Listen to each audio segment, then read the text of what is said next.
കുറച്ച് ദിവസമായി പറയണമെന്ന് വിചാരിച്ചുകൊണ്ടിരിക്കുന്നു. പക്ഷേ വേണ്ടാന്ന് വിചാരിക്കും.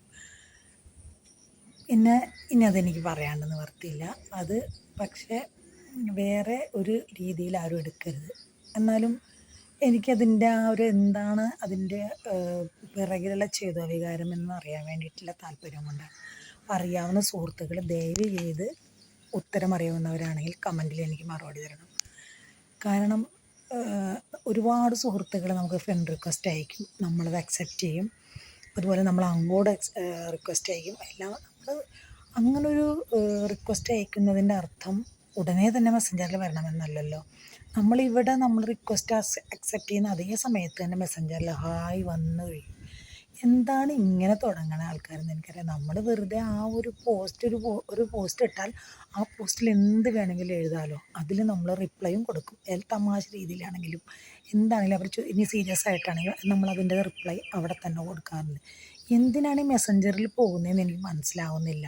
ഈ 5000-6000 കൂട്ടുകാരൊക്കെ ഉള്ള ആൾക്കാർ എങ്ങനെ ഈ വരുന്നവരോട് മുഴുവൻ റിപ്ലൈ പറയാൻ പറ്റുന്നത്?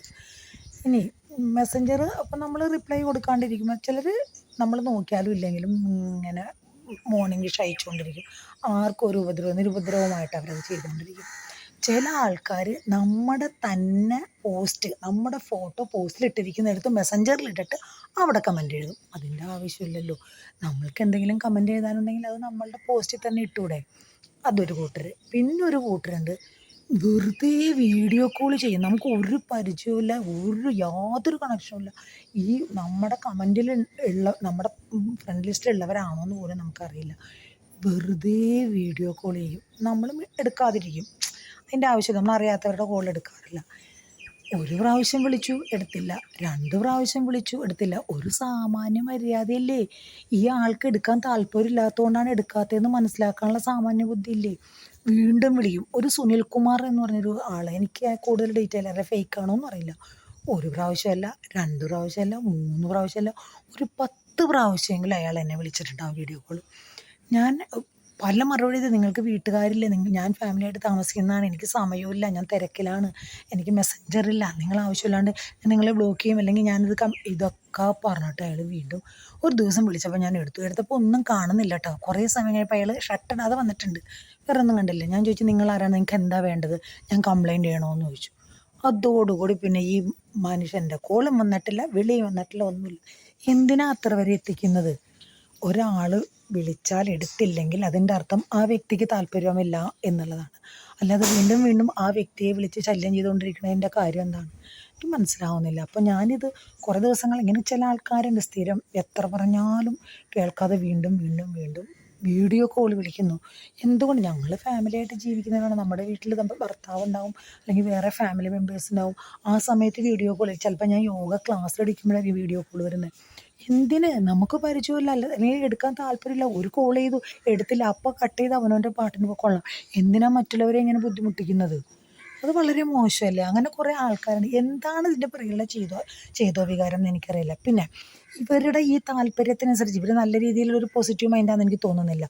ഇവരുടെ ഇൻട്രസ്റ്റ് എന്താണോ അതിനെ പറ്റിയ എത്രയോ പോസ്റ്റുകൾ കാണുന്നുണ്ട്. അതിന് പറ്റിയ ലേഡീസ്, അതിന് വേണ്ടി അതേപോലെ ഇൻട്രസ്റ്റ് ഉള്ള ലേഡീസ് ഉള്ളവരും ഉണ്ട്, ഇല്ലായികയില്ല. എല്ലാവരും ഒരേപോലെയല്ല. അങ്ങനെയുള്ളവരെ ഇവർക്ക് നോക്കിക്കൂടെ? അങ്ങനെയുള്ളവരെ ആ ഒരു നമ്പറിൽ പോയി മെസ്സഞ്ചറിൽ പോവുകയോ അല്ലെങ്കിൽ വീഡിയോ കോൾ ചെയ്യുകയോ ചെയ്തുകൂടെ? ഒരാളുടെ ഒരു പ്രൊഫൈൽ കണ്ടാൽ ഏകദേശം അയാളുടെ ഒരു ബാക്ക്ഗ്രൗണ്ട് മനസ്സിലാവും, അല്ലെങ്കിൽ കുറേ പോസ്റ്റുകൾ നോക്കിയാൽ മനസ്സിലാവും.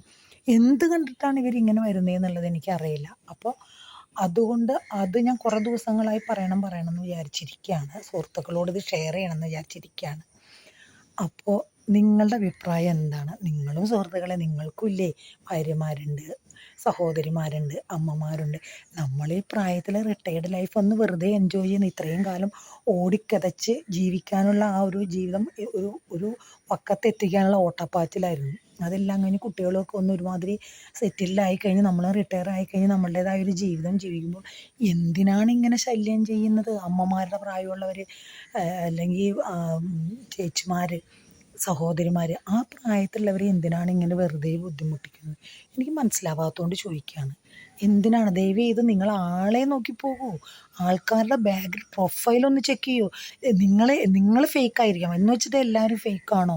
പ്രൊഫൈൽ നന്നായി ചെക്ക് ചെയ്ത് അയാളുടെ പോസ്റ്റുകൾ നോക്കി അയാൾ ഏത് രീതിയിലുള്ളവരാണ് എന്നുള്ളത് നോക്കിയിട്ട് നിങ്ങൾ ചീത്ത രീതിയിൽ പോകൂ. കഴിഞ്ഞ ദിവസം ഏതോ ഒരു ലിങ്ക് വന്നേക്കുക, എനിക്കൊരു പടപടപടപടേന്ന് മെസ്സഞ്ചറിൽ മെസ്സേജ് വന്നു. ഞാൻ തുറന്നു നോക്കിയപ്പോൾ മുഴുവനും ചീത്തയായിട്ടുള്ള കുറേ പോസ്റ്റുകൾ. വേറെ ഒരു ഗ്രൂപ്പാണത്, ഏതോ ഒരു ഗ്രൂപ്പാണ്, നിറയെ വന്നുകൊണ്ടിരിക്കുക ചീത്ത പോസ്റ്റുകൾ. എനിക്ക് അതങ്ങനെ ബ്ലോക്ക് ചെയ്യുന്ന പോലും അറിയാൻ പറ്റാതെ അവസാനം ഞാൻ എങ്ങനെയോ ഒരു വിധത്തിൽ അത് ബ്ലോക്കാക്കി. അപ്പം അങ്ങനെ നമ്മൾ എന്തിനാണ് മറ്റുള്ളവർക്ക് ബുദ്ധിമുട്ടുണ്ടാകുന്നത്? ദയവ് ചെയ്ത് ആളെ നോക്കി, പ്രൊഫൈൽ നോക്കി, പോസ്റ്റുകൾ നോക്കി ഒരാളെ വിലയിരുത്തുക. എന്നിട്ട് നിങ്ങൾ എന്താണെന്ന് വെച്ചാൽ ചെയ്യുക. ദയവ് ചെയ്ത് ഇനി ഇങ്ങനെ ഇഷ്ടമല്ലാത്തവരെ ശല്യം ചെയ്യരുത് പ്ലീസ്. ഒരു റിക്വസ്റ്റാണ് സഹോദരന്മാരെ.